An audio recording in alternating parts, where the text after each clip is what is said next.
In the Asia-Pacific region, there are over 650 million persons with disabilities. They represent 15% of the population of Asia-Pacific, a dynamic region that is the engine of global growth. The number of persons with disabilities will increase even more, propelled by the fast pace of population aging in Asia-Pacific. Persons with disabilities are an untapped market. Accessible products and services help companies expand their market share. Accessible tourism benefits everyone. It enables more people to travel, which means better business for industry. Accommodating workplaces boost productivity for all employees. Most persons with disabilities can and want to work. Many have valuable skills and knowledge. Some work as salaried employees. Others have started their own businesses. Studies show that persons with disabilities are often more productive, dependable, and loyal. They also have a deeper understanding of disability as an underserved market. In the past, we approached disability from a charity perspective. We focused on corporate social responsibility, but we can do more. That's why ESCAP, in cooperation with the Nippon Foundation and the Asia-Pacific Development Center on Disability, established the ESCAP Sasakawa Award for Disability Inclusive Business in Asia and the Pacific. It recognizes and rewards pioneering businesses, which respond to the market demands of persons with disabilities, which integrate universal design in product development, and which engage and hire persons with disabilities in their day-to-day business operations. Persons with disabilities have the same needs and aspirations as everyone else. They also have tremendous potential to contribute to economic growth and social progress. The disability inclusive business model is a revolutionary approach. It makes economic sense for businesses to tailor their products and services to a huge and growing consumer market that is largely ignored. By hiring persons with disabilities, businesses gain first-hand knowledge of the consumer needs of an untapped market. Businesses, in turn, benefit from the creative perspectives and talents of a diverse workforce. This empowers persons with disabilities and their families. It creates choices, and it moves us closer to building an inclusive society.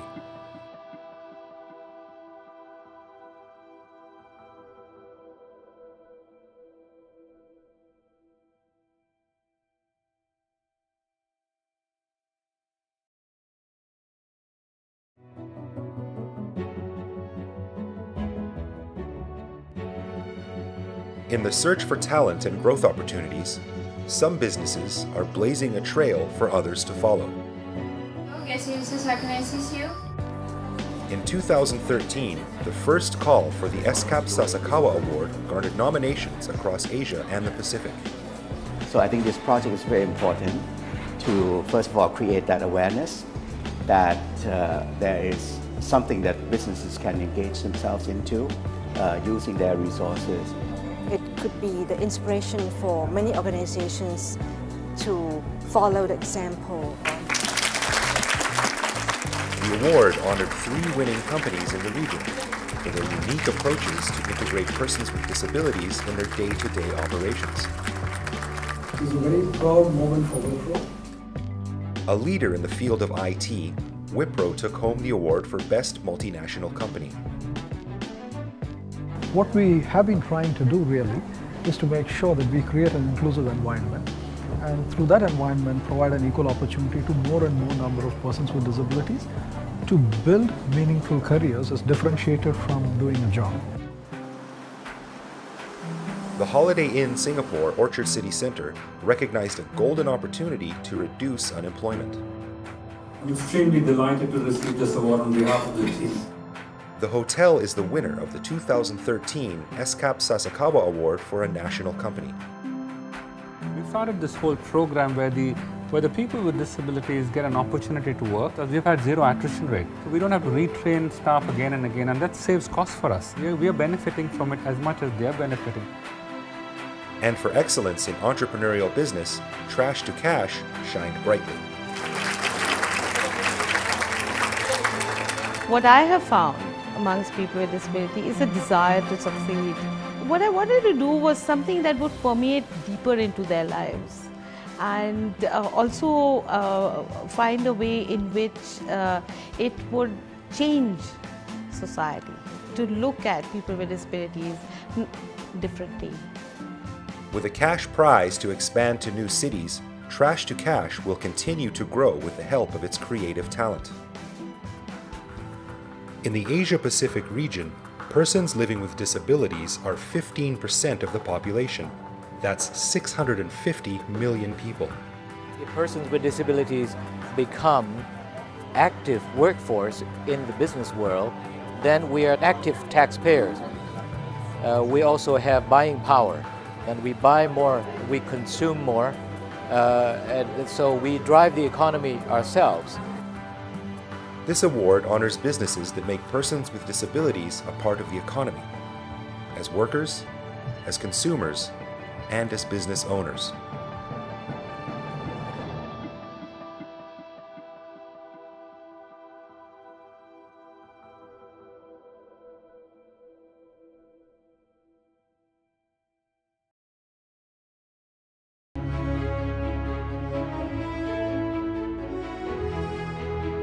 The 6th Asian Pacific Population Conference will set the regional population and development agenda for the next decade. ESCAP governments decided the conference would also serve as their regional platform to prepare for the ICPD Beyond 2014 review. ESCAP and UNFPA surveyed countries across Asia Pacific about their successes, challenges, and future goals. Sustainable development, youth and older persons, urbanization, migration, family, sexual and reproductive health and rights, gender equality, and education. Many countries reported landmark successes, with dramatic reductions in poverty, leaps in equal access to primary education for girls and boys, progress in saving women's lives during childbirth, and increased lifespans. But countries also disclosed their most pressing challenges: unmet needs for family planning, ending gender-based violence, ensuring school-to-work transition for youth, and supporting aging societies. To prepare for the 6th APPC, civil society was invited to share their views at a March consultation. In May, governments met at the regional preparatory meeting to review the initial draft outcome document for the 6th APPC. Distinguished experts. And finally, in June and July, the outcome document was further refined to reflect countries' needs and perspectives. This 6th APPC is a once-in-a-decade opportunity to define what needs to be done to deliver a more equal, sustainable world for 4.3 billion people living in the region. It's our chance to build better lives.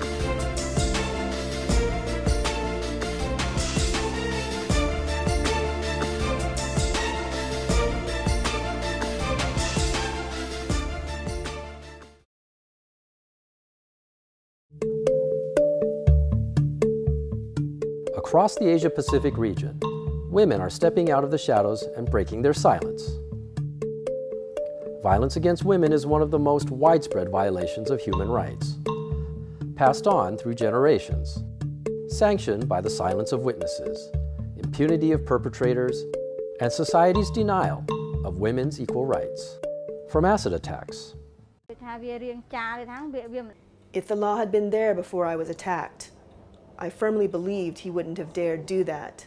To marital rape. My husband used to rape me almost every day. He held the misconception that it was his right to have sex with his wife whenever he wanted to. Violence isn't just a women's issue. We all need to challenge behaviors that lead to violence. In 1997, the United Nations established a trust fund to end violence against women. This fund is a crucial tool for following up on the work of the campaigns and a catalyst for the United Nations country programming. We must keep a bright spotlight on action to eliminate violence against women. 15 years later, every country in the Asia-Pacific region has a national initiative to address violence against women. And the UN Trust Fund is supporting several of these projects, where local governments and grassroots groups are taking action. Every week in Nepal, nearly 1 million men and women tune into Samajhdari, which is Nepali for mutual understanding. In Nepal, the women who listen to our program are still defined by the men they marry. Talking about sex or domestic violence is taboo, so women suffer in silence even in their own families. Men and boys need to be a part of the solution. श्रीमानले नखाइकन श्रीमतीले भातै खान हुँदैन भन्ने यो culture छ जहाँ चाहिँ देशव्यापी छ हैन त्यो अवस्थामा हामीले चाहिँ सँगै जाने खाना खाने खाना ढिला भयो भने पनि जो अब घरमा छ खाने त्यो आको छैन कुर्ने यताउति के हैन त्यो अलिकति हामी परिवर्तन भएको जस्तो लाग्छ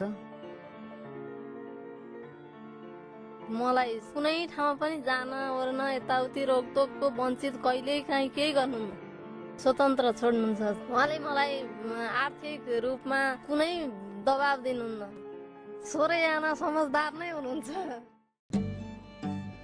In Cambodia, local volunteers work with their neighbors to raise awareness. នេះក្រោយពីយើងទទួលបាននៅគម្រោងរបស់អង្គការ Gender យើងឃើញថាបរិបទនៃគ្រួសារមួយមានការផ្លាស់ប្ដូរច្រើនណាស់ហ្នឹងគឺខ្ញុំមកធ្វើឥឡូវគឺលែងប្រកាន់ពីមុនទៀតដូចពីមុនមកតែត្រីឲ្យហ៊ានចេញតាណាទេមួយដោយសារថាឱកាសបុរសអត់ឲ្យគាត់ហ្នឹងហើយអត់មានឲ្យស្ត្រីទេ In India, women like Badam Devi are role models. By becoming a leader in her community, her example encourages other women to speak up in the presence of men. Today, women in India now hold more than 42% of seats in local bodies, exceeding the 30% quota. The Pacific region has one of the highest rates of violence against women in the world, at nearly 70%. In 2012, parliamentarians from 8 Pacific Island nations signed a statement increasing action to end gender violence. And in Thailand, a proud moment for law enforcement. This year, Thai police cadets received sensitivity training on how to respond to survivors of domestic violence.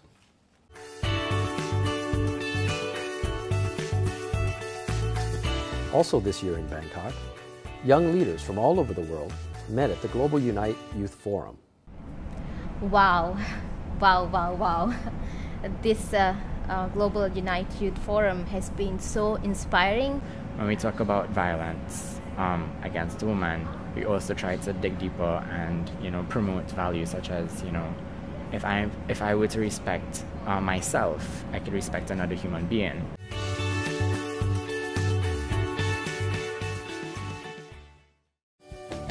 Ending violence is possible. We can break the silence, ensure access to justice, and end impunity. Partner with men and boys to prevent violence. Promote respect and zero tolerance. Together, we can end violence against women and girls.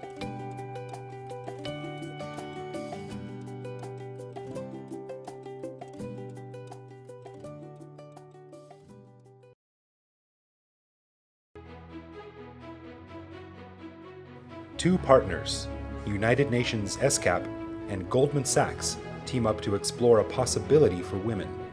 Today, in many countries, legal, institutional, financial, and cultural barriers still hold back women's full economic potential. The problem with Indonesian situation, most of them are in informal sectors, which means they are not calculated in the statistics, and sometimes they are also not protected by the law. Well, actually, biggest challenge is really relates with the permits and license and anything dealing with the government, because it is something really beyond our capacity to handle. Through a unique public-private partnership program, these challenges are being addressed.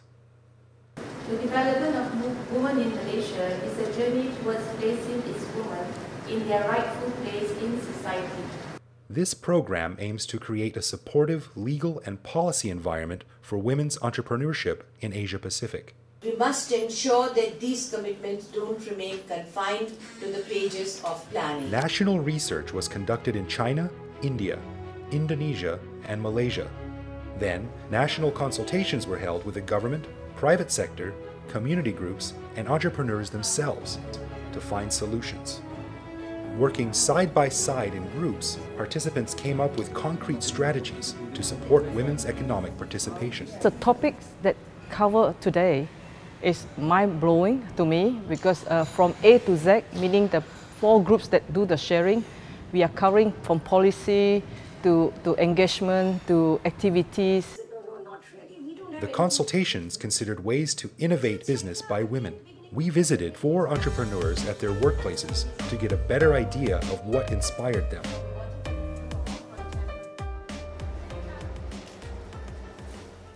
I'm Archana Gupta and I manufacture costume jewelry.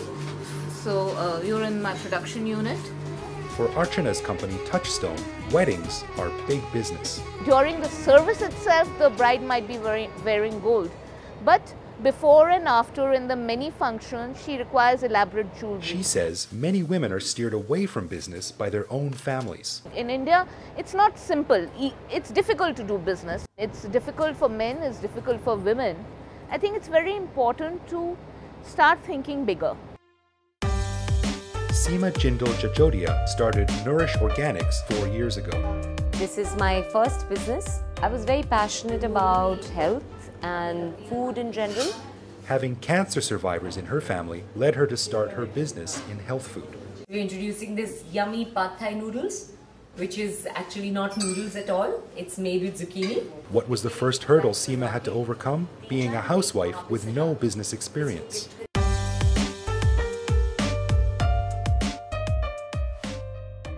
I started Kasadia in 1999. So actually now it's confirmed, it's World Halal Week, Kuala Lumpur. Kasadia creates media content to redefine Islam for a new generation. The global Muslims are very young on average. The Muslim population is about 23 to 24 years old. She's published halal guidebooks for travelers. And we've done movies, a Malay movie with superheroes with supernatural powers who happen to be a Muslim. Jumatun credits her staying power to pursuing work she is passionate about. This is a lovely dress. It's very simple. Michelle Lau was in between jobs when she started Misha Shakira with a friend in 2005. During a time when I was having an interview with a friend, she was actually in the batik business and I saw what she had. I love her designs.